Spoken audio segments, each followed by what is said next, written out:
চাপবো।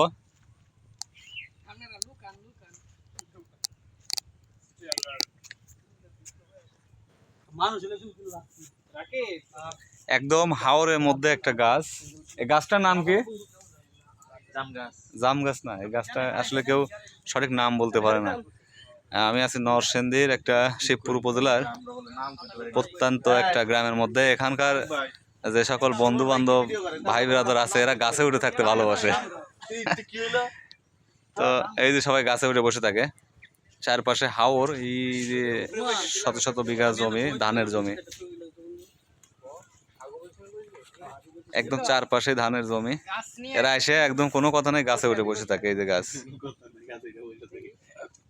মানে এদের নেশায় গাছে ওঠা। আমাকে উঠতে বলতেছিল, আমার দুটো ফ্রেন্ড আছে ওখানে। তো বললাম না ভাই, আমি গাছে ওঠা আমার পক্ষে সম্ভব না।